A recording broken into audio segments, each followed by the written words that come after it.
Friday.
Hello, Janet.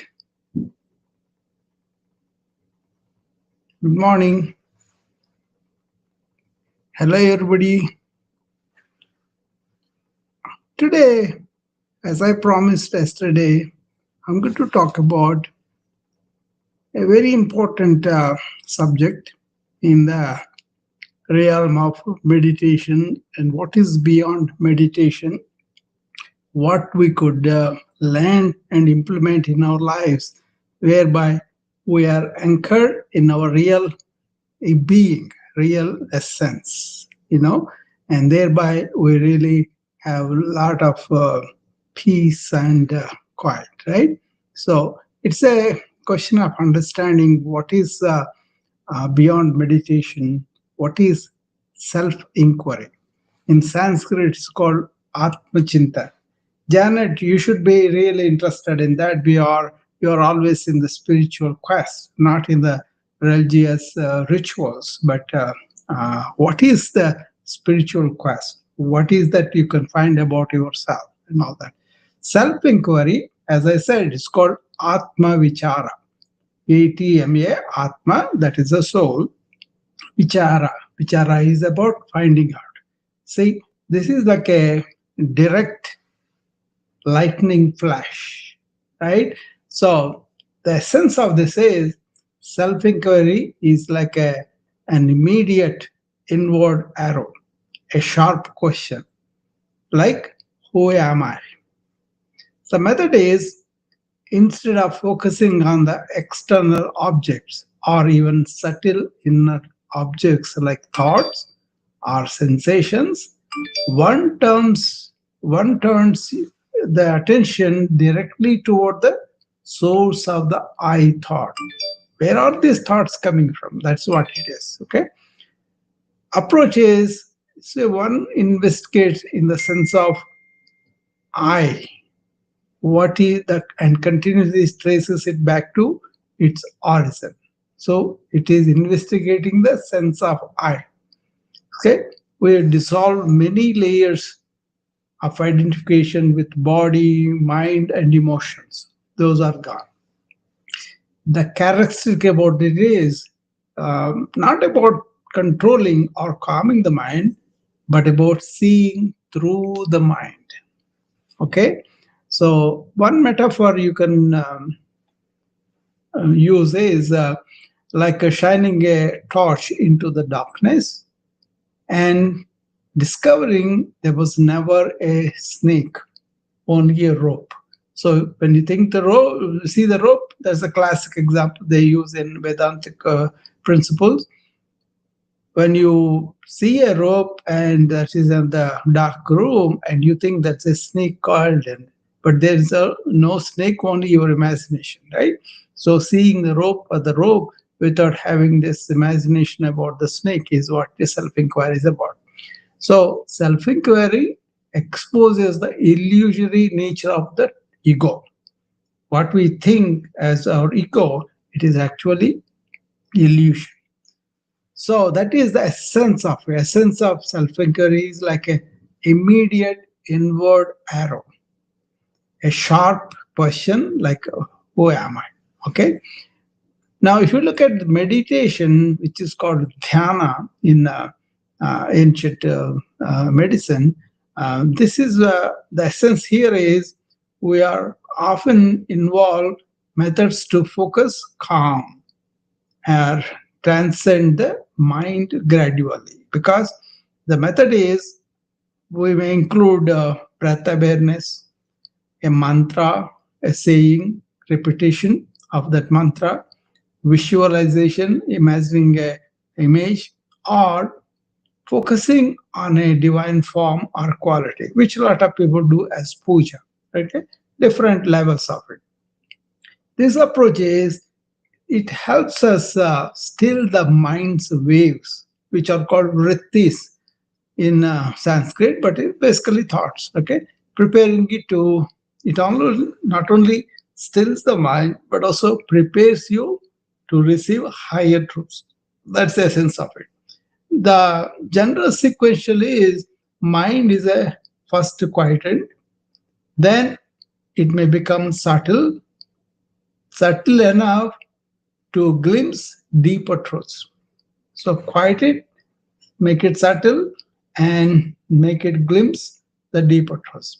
So the metaphor here is suppose there is a pond and you are cleansing the pond of ripples so that one can see. Um, Actually, when you take out all the dirt on the top of the surface, there will be a lot of ripples, and then all the waves will subside. And when they subside so well that the whole top of the lake becomes like a mirror that is reflecting the moon clearly. So meditation purifies and stills, but the moon is still perceived as a reflection until true inquiry arises. Then you will see the real moon, not what is pointing to the moon. Okay? So I hope that is clear between the meditation and the self inquiry. Okay? So, what are the key differences? Self inquiry directly questions the root of ego, skipping all intermediate steps, directly questions the root of ego. Meditation, however, it works gradually. Okay, self inquiry, direct, and meditation, gradual. Okay, how does the meditation gradual? Through concentration and stilling to purify and prepare the mind, and then self inquiry questions that the questioner who is questioning is dissolved. In meditation, there remains a subtle sense of meditator always there until the final dissolution. That takes a long time for a lot of people.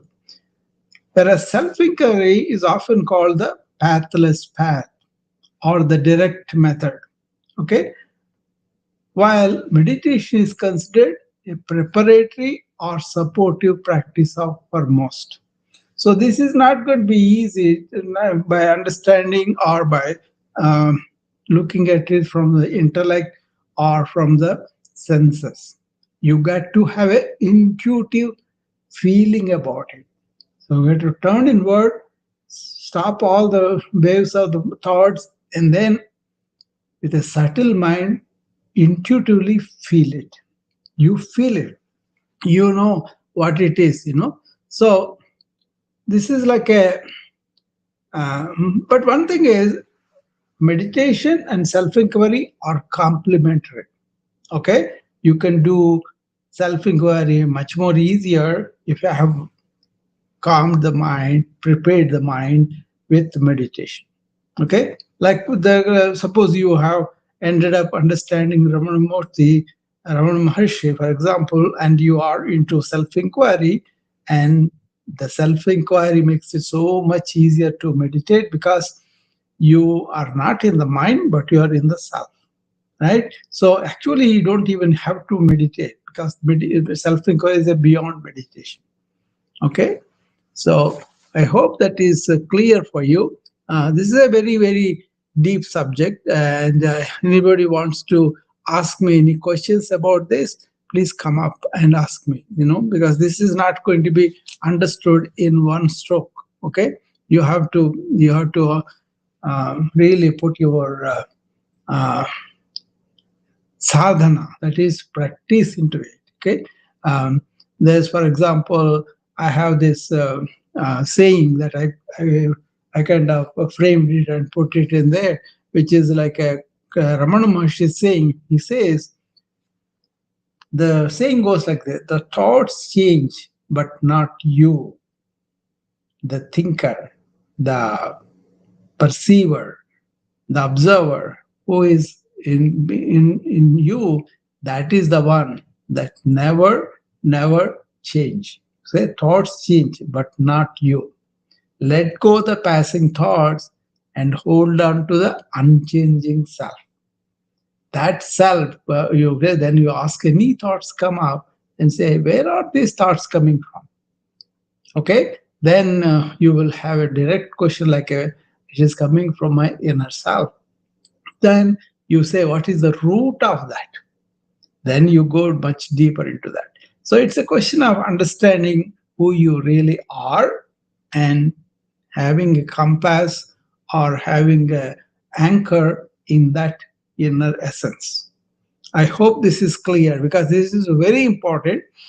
And if you end up in that self inquiry and find out who the self is and stay there as the compass, then that is when you really make a lot of difference for you because you don't have any more chattering mind.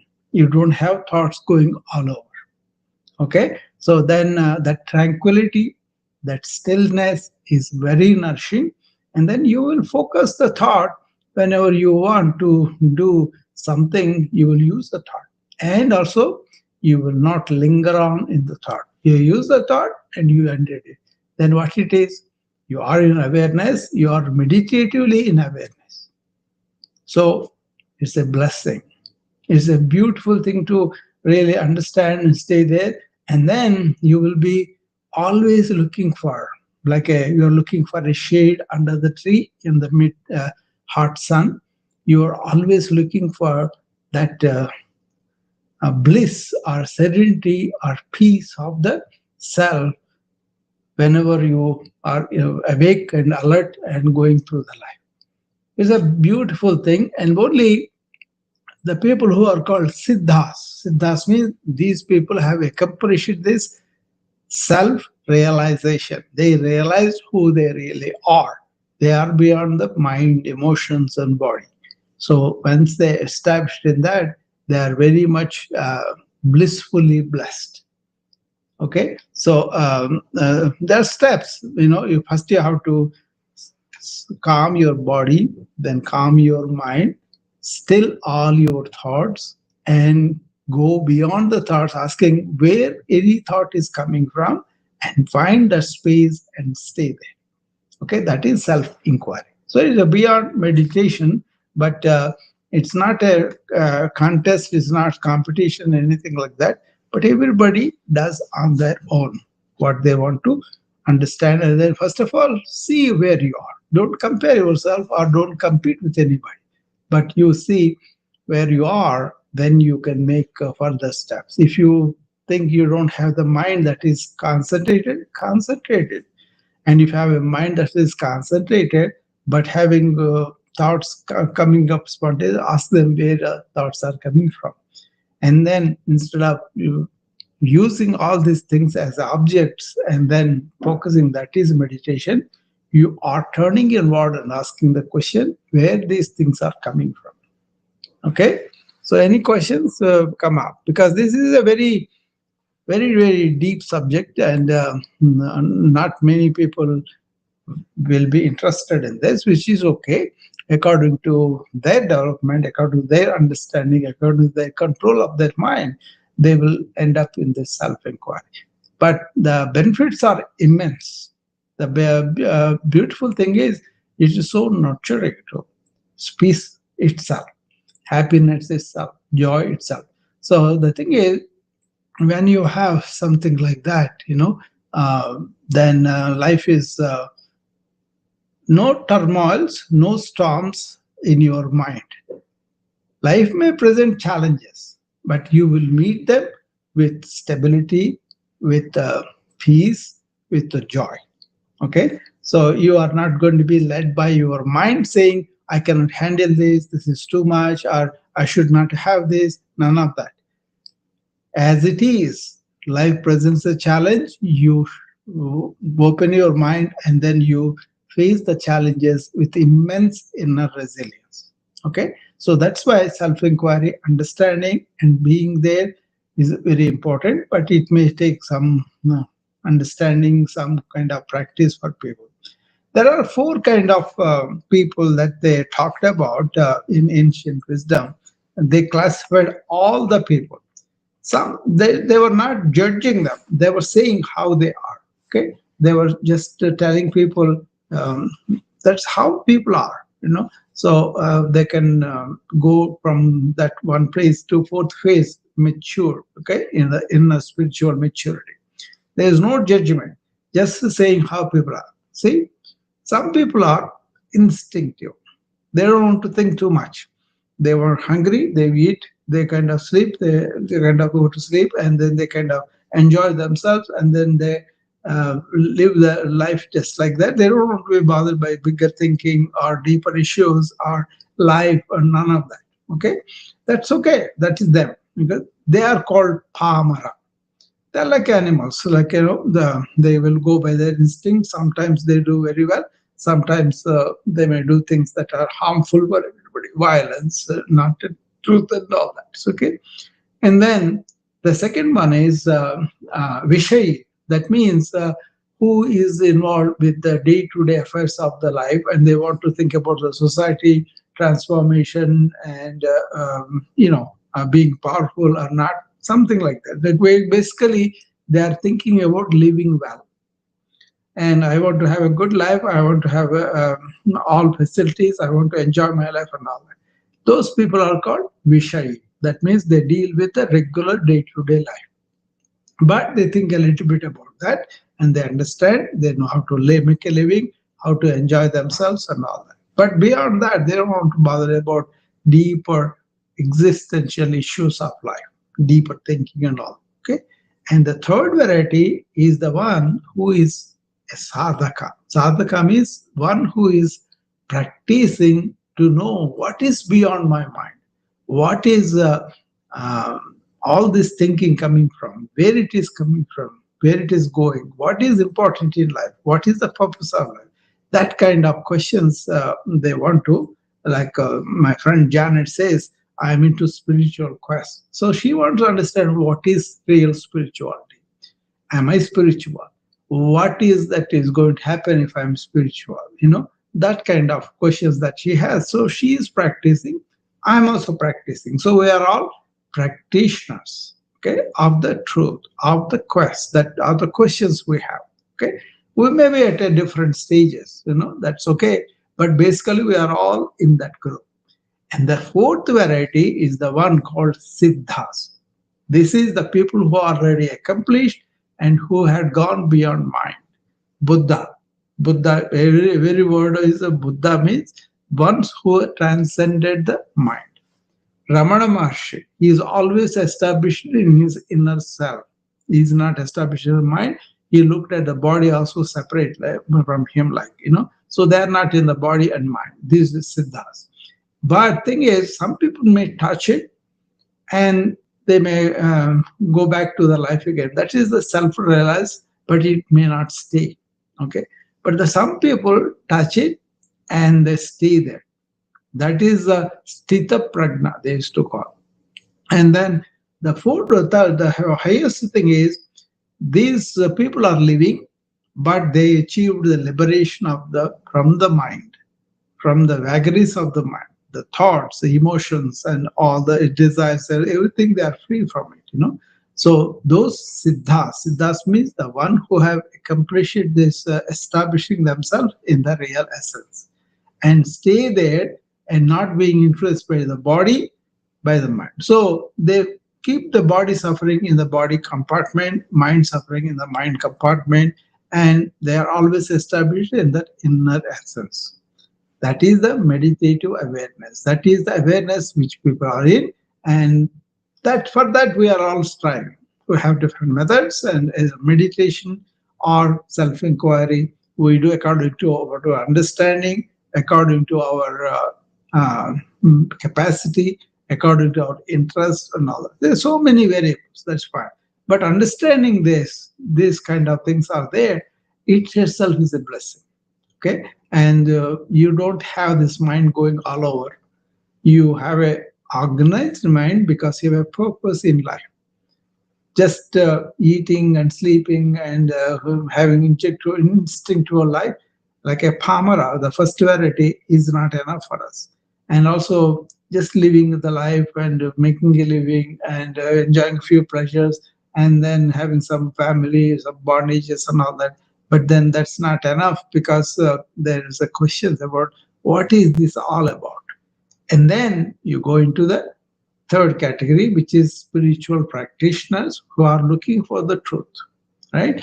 And then at the end of it, when you investigate by turning inward, calming the mind, and let the inner self come out, then you establish in that. That is when you are really a siddha, accomplished one, a realized one. Okay, so awakened one. Lot of names are there. So I hope I'm clear about that. So let's not delude ourselves. Let's not aggrandize ourselves by saying, "Oh, we are siddhas, we understood it."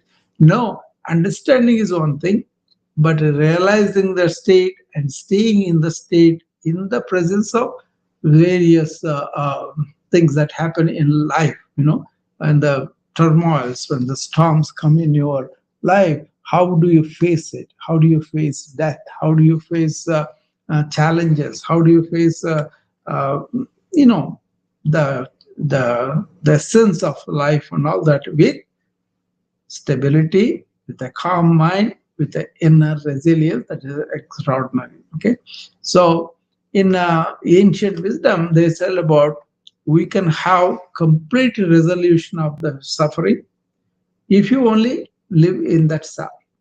Body may suffer, mind may suffer, but then self itself can see that and they go beyond it. That's why Buddha and other people, they kind of didn't mind poverty, didn't mind lack of things, didn't mind no position, nothing, none of that, right? They're more like really understood that, and then they didn't matter. All those things that matter to us didn't matter to them because they are established in the blissful conscious being. Okay, so any questions, anything that people want to ask, you can come now. I'm done with what I have to say. It's a big topic. I grant it for you. It's not something to be um, gotten like that. But if you involve in this self-inquiry process, you will be appreciating that, and you will be realizing that. Then you will be staying in that. Okay. So, but it is a very blissful thing, very peaceful thing, very joyful thing, very happiness thing. Okay. Hope I try to be as simple as possible. I try to uh, tell you the categories of people we are, and you can identify yourself how you are. Be honest, don't have to tell anybody, just to know how you are in your inner corner, inner mind, inner recesses of your mind. What are you? And then a lot of people may not have even thought about it, or will think this is all, oh gosh, I don't need to. That's fine too. But there is a materialistic development outwardly, but the material things can go and then people get crushed. Okay. But there is vairagya, that means dispassion for the material things, and people who want spiritual answers, and then they turn inward and they find their mind restless. Their things are all like that. So it's kind of difficult, right? So, but when you understand this, when you stay in that real understanding and quietness, and your mind doesn't react, that way you have a peace of mind and you can enjoy the silence, the stillness. Okay. So I hope you understood that.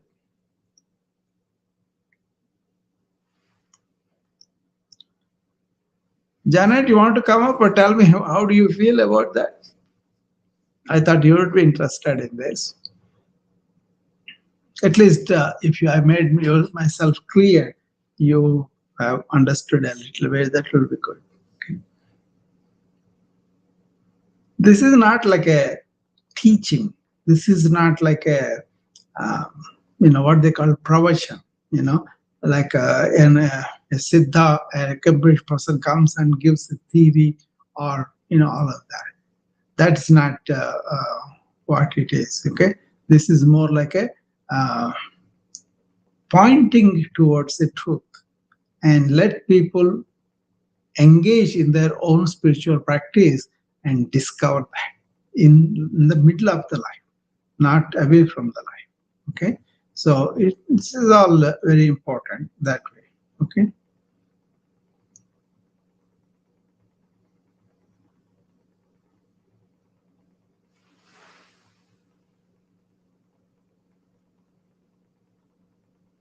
Okay, my friend Melissa is here. Let's talk to her.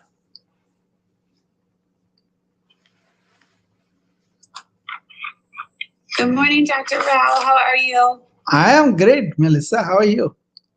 I am doing very well also. I wanted to ask you, it seems to be connected with something we talked about before. You had a talk on thoughts, and you were talking about how we need to connect our brain, our breath, our body by using, do you remember the A, E, I, O, and U you told us about? Yeah. This is about the you. The you, the universal energy connection, that consciousness. Yeah, the thing is, there is only one consciousness, but that is present in all human beings, all living beings. And once we connect with that divine consciousness that is present in all of us, then we establish that is what is the self-inquiry about. So it's connecting with that divine consciousness. It's going beyond that insightfulness and how we're feeling. It is there as the I am feeling.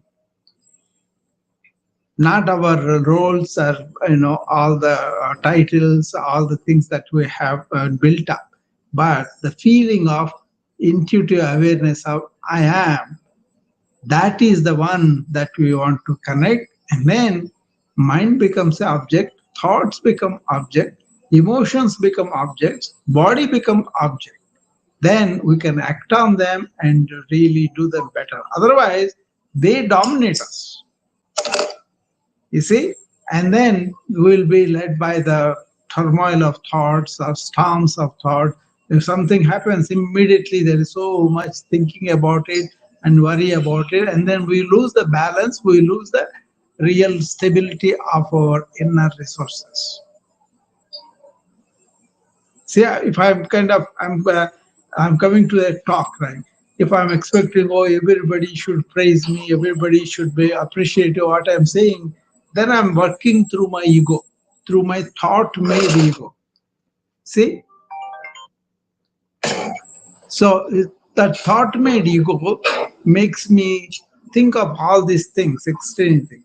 But once I realize this is all just a thought-made, it is not something that I need to worry about, then I am not at the mercy of the thought-made ego.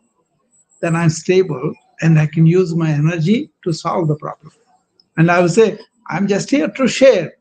I'm just going to tell them, not that everybody has to take it up and then really say, oh, big deal. No, You find out the truth of the matter by investigating itself, researching itself. You see the difference?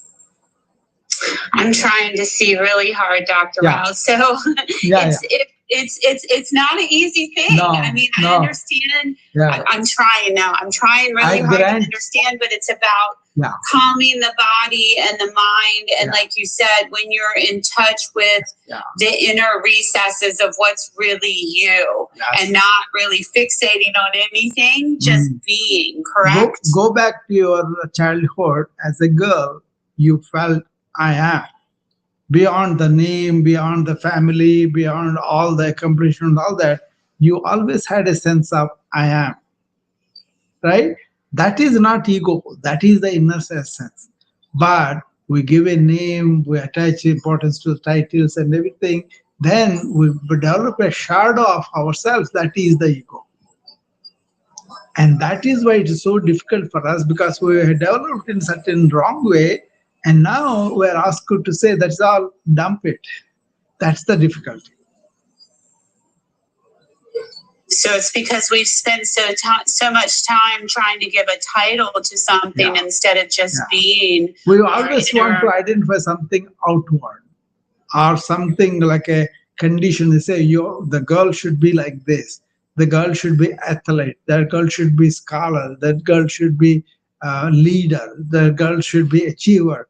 All these things, they make us identify something outward. Suppose you are standing first in the class, like, oh, I'm better than everybody. And that's how, without knowing, we encourage the ego to form away from what we really are. See? And the ego forms its own circle of thoughts, own network of thoughts, and they kick in just like that. That's why it's so difficult, Melissa. You're absolutely right. It's not easy. It's not going to be done in a day. You got to understand, first of all, how you are conditioned, and then you have to decondition yourself by making those thoughts objects, which you are doing very well. You are not succumbing to the thoughts.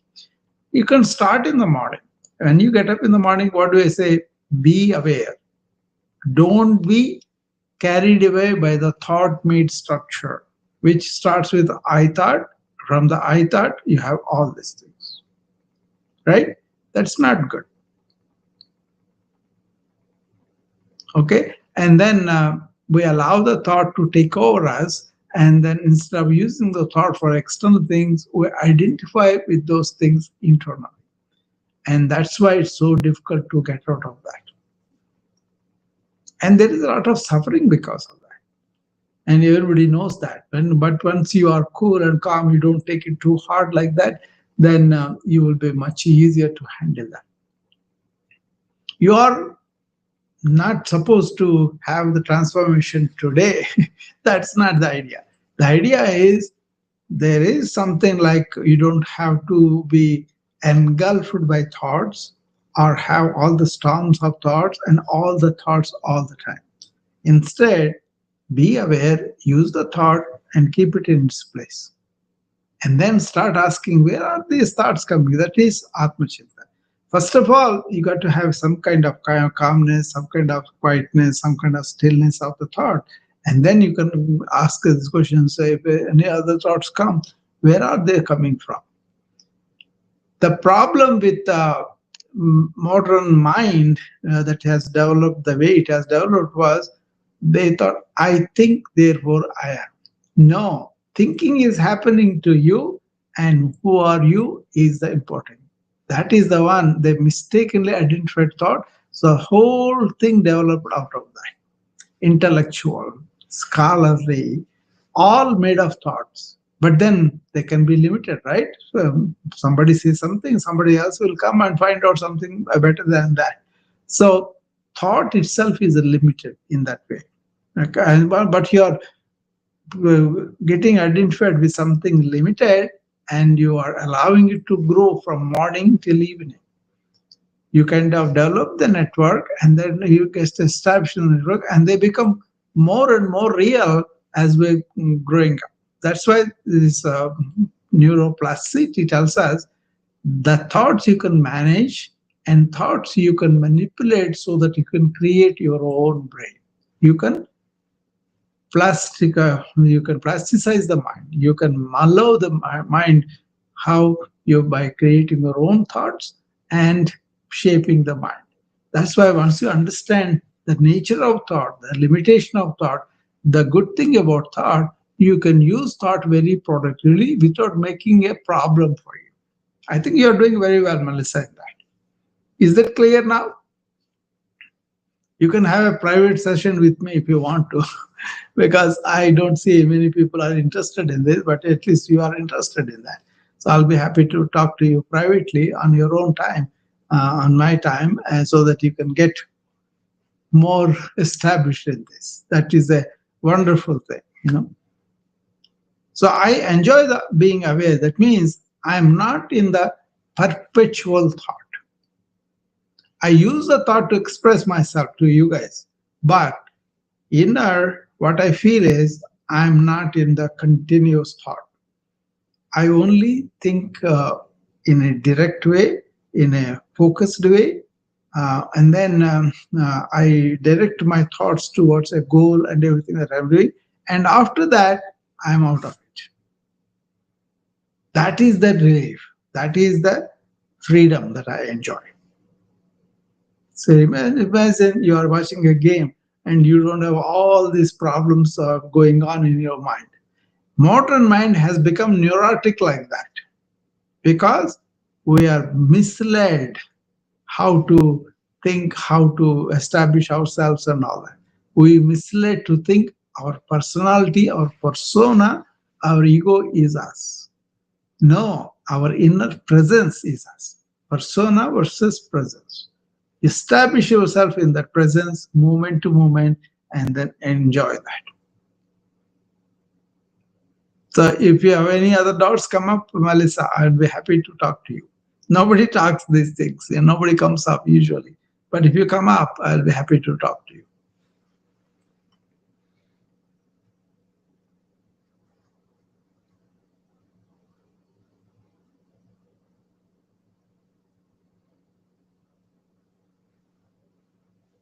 So this is not something you gain in a day, in a week, in a month, in a year too.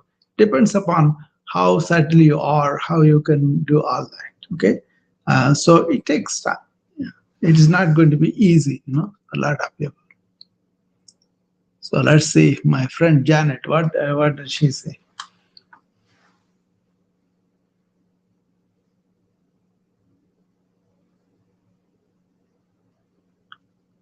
What happened, Janet? Yeah, I got the You can try again, please.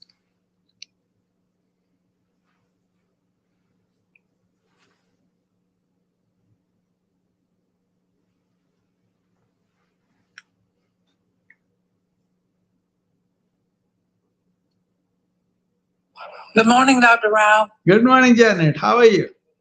I am doing well. Yeah. What do you think about this topic? I think it's deep. Yeah, pretty deep. Yeah, I give it to you. It's very deep. Yeah. Yeah.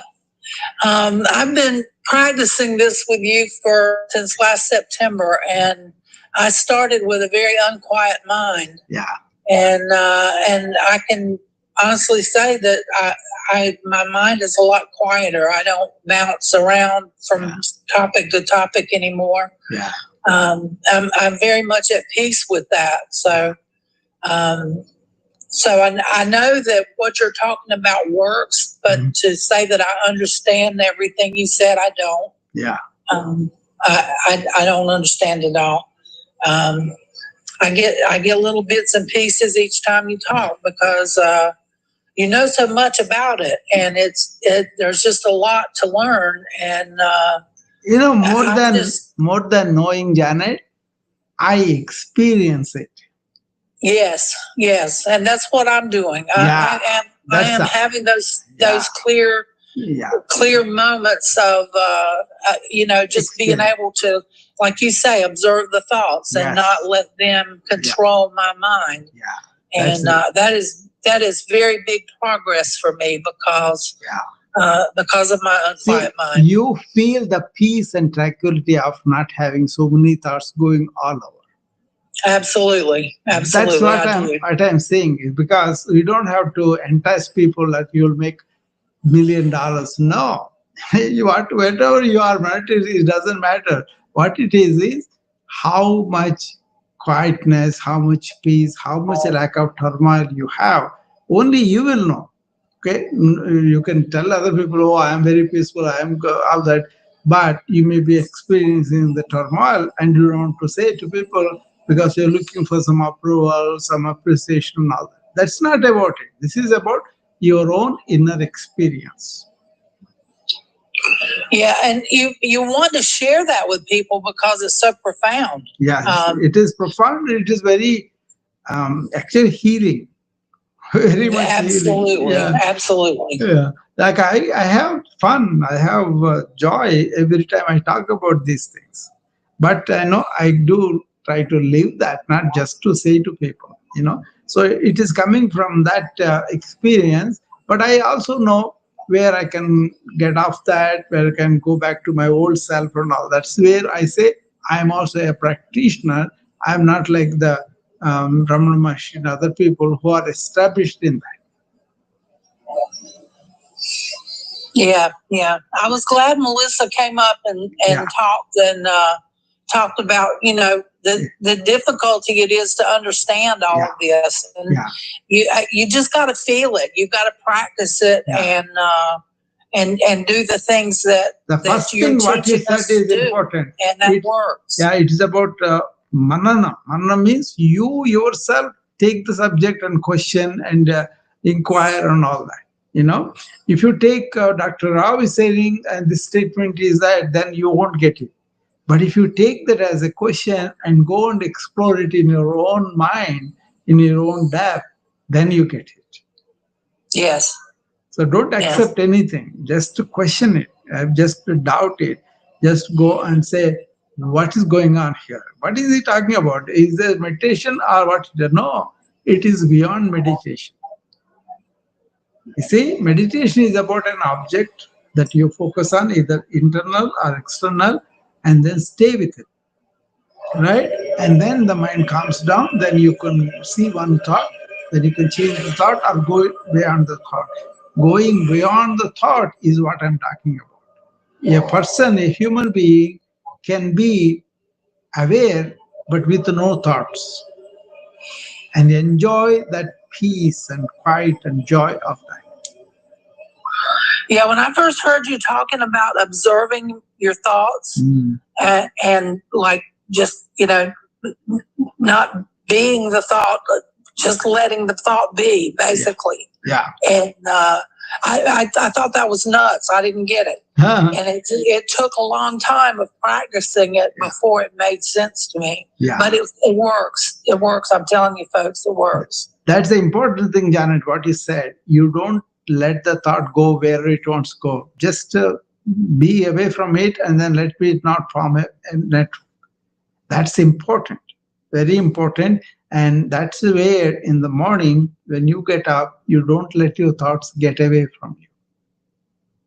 Right? It's more like you want to be aware, alert, awake, and know what's going on without letting your mind be neurotically forming itself. That is what is happening with most people. That's why they may have a complete degree, they have accomplished a company, they have successful and all that, but they don't have the peace of mind, they don't have the quietness of the mind, they don't have this ability to enjoy things because they're always thinking. No need. Use the thinking effectively, but enjoy this quietness, stillness. Then what happens is old age becomes very, very blissful. You can engage in this thing. A lot of ancient people did that. When they become old, they don't have any energies in the body and they don't have much to do.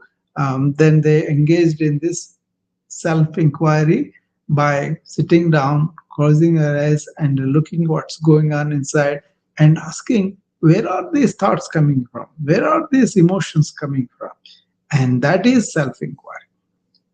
Anyway, I'm glad my friends came up with Melissa and Janet.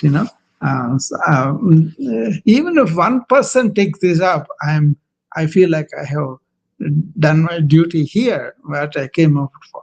Okay, but many people may not want to get into this kind of deeper reflection. That's up to them, right? So we're nobody to judge them or nobody to say that you are not doing that. It is the individual journey that you want to see. Okay, let's see. Stephen Tanner, what does he have to say?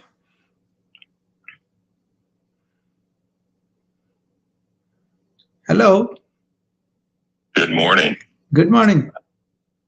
I don't believe I've come up on your stage before. I've listened to you a little bit. What's wrong? You're coming up. You did good.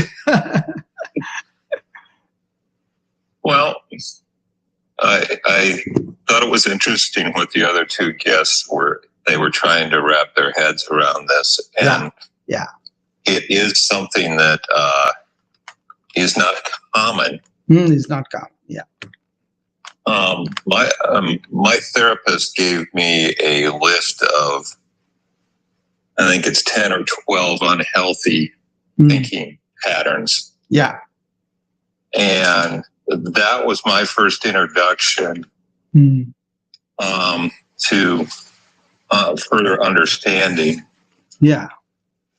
And then another person was explaining that you have your feelings, which come from thoughts. Yeah.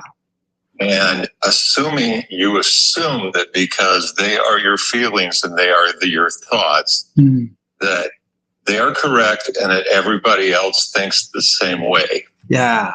Yeah. That's not so. Yeah. And so when you start with that, it's like, oh, well, just because they say so, they believe this ... about you. Yeah. It may not be true. And once you start realizing that, it's like, okay, so they have an opinion based on all their feelings and all their thoughts. Yeah. And their previous backgrounds and their fears and everything else. Yeah. And it may not be correct. Yeah, they may not be the facts, they may not be the truth. Exactly. One guy David Kessler made the remark. He said, feelings are neither fact nor final. And I was thinking, well, okay. That's exactly true. That's very exactly true. Yeah. So somebody's like, well, I'm feeling hurt by what you just said. And it's like, okay, so why are you feeling hurt is probably what makes you feel hurt as opposed to, oh, what did I do wrong? Yeah. More pertinent question, Stephen, there is, what is it that is getting hurt? Yeah. In us. Yeah. Because it's usually the ego that we built up without knowing, and that is the one which is getting hurt. There is something called not getting hurt at all. When you see the ego is my shadow, I'm not the real ego. That's also part of the thought. Yeah. You have to be open to understanding this stuff. Yeah. And it's like, no, this is just the way I am and I can't change. Yeah. That is the thing, because it is not so, because it's so malleable. You can create your own brain. That's what we are finding out in the neuroscience now, that you can create your own cortex by controlling the thoughts, by understanding the thoughts and repeating the same thing again and again. You can do that. Actually, I gained my arm, everything back from stroke using this. Not succumbing to the thoughts, because if I allowed my thoughts, then this is like an anxiety about what is going to happen to my practice, what's going to happen to my family, all that would have overwhelmed me.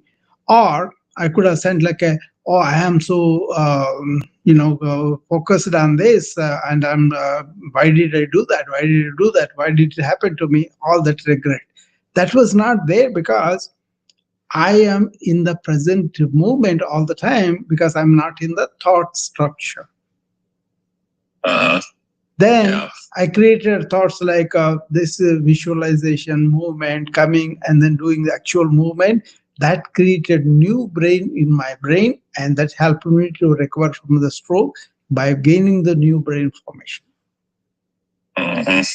So this is that important, because this is information age where we feed people with so many things that perpetuate these thoughts continuously. Yeah, and if you fill your brain with the news channels and constantly spiral with those, all those things can really engulfing us. Actually, I am an informatician. I am a master's in biomedical informatics. My thesis was on information overload. What is happening to people when they're having this much information fed into them automatically, almost? People are absorbing all this without knowing what is doing that to them. Instead of that, have a purpose, have an organized mind around that purpose, and use the mind wisely. Then that's a very terrific, beautiful friend for us, the mind. Otherwise, it is turning our worst enemy without us knowing about it. That's why I'm so happy Melissa got it, and then she's not engulfed in the thoughts. She was able to distance a little bit and then observe the thoughts as objects. This is one of the things I talk about in my morning routine. 4 things you want to do. You want to stretch your body and you have to deep breathe into it so that you have more oxygenated blood, more exercise, so the body gets stronger and all that. How does the mind has to be prepared in the morning is focus in the present moment. Get in touch with that presence of yours, not your egoic personality. Okay, don't go there, but then be in the presence, use your talents, and then you will not allow your ego to grow either. So you prepare the body by stretching and deep breathing. You prepare your mind by focusing on what is going on here and bringing the mind back from wherever mind goes, come back to the present, and then cultivate that presence and take it like a fragrance to the body. And also open the heart and say, I'm going to serve life in whichever form I can. I'm going to give. Instead of asking, oh, life give me, people give me, boss give me, I say, what can I do? Like our President Kennedy said, think of what you can do for the country, not what the country can do for you. Like that, life, what can I do to you? Life of people, life of animals, life of plants and all that. That is opening the heart, making ourselves abundant from within by identifying what we have. This inner self-inquiry leads to identifying that diamond I talk about, that magnificent thing all human beings have. But because this thinking is leading us somewhere outward, some other object, we are kind of losing touch with the inner diamond. Okay, I think Stephen brought up very good points, because feelings are nothing but strong thoughts. So once you understand the thought, your feelings are also not reactive, and maybe good feelings are okay, loving or compassionate and all that, right? So anybody else has any comments? I'm glad 3 people came up today. To Stephen also. Thank you, Stephen, for coming up. Thank you, Janet and Melissa. Anybody else wants to come up? Otherwise, we will close the room, because this is not something like a few words or few essays, few things that you can do. You need to get into that by yourself. Then you'll understand what this is all about. Okay, very important nowadays, because I'm seeing a lot of neurosis. Even ordinary people, they cannot stop their mind. They have too many thoughts in their mind. My own sister, she is 83. She is retired. She is at home, but she cannot stop her mind, because she allowed the mind to think all the time. Even though she was a housewife, she was running the house and all that, but she was involved thinking only all the time. Use the thinking. Don't be succumbed by the thinking. Okay?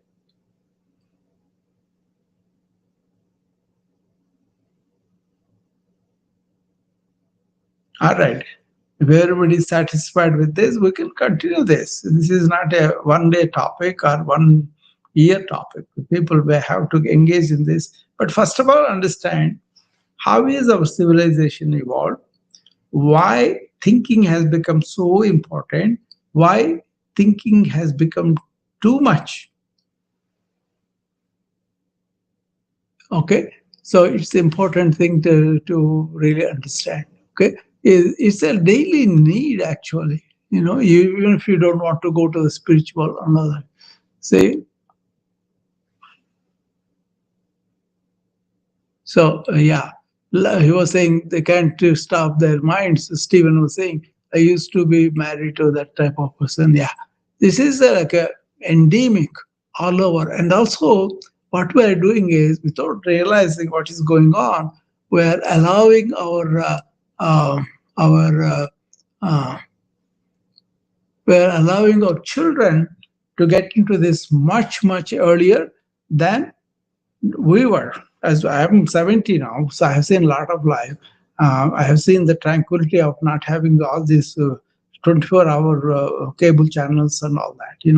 We may have to read the newspaper, and even that also not there. So there was spontaneous enjoying of the nature, enjoying of the weather, enjoying the rain, enjoying the friends, and sitting down just being with each other and enjoy that.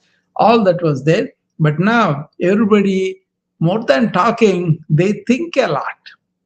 They allow the thinking go berserk. That is basically neurosis. That used to be there. Okay. So thank you. And I'll close down now. And hopefully you got something out of this. And we're almost 56 minutes. We can stay for another 4 minutes if you want to. Otherwise, I'll see you again when I have the time. Okay. Thank you.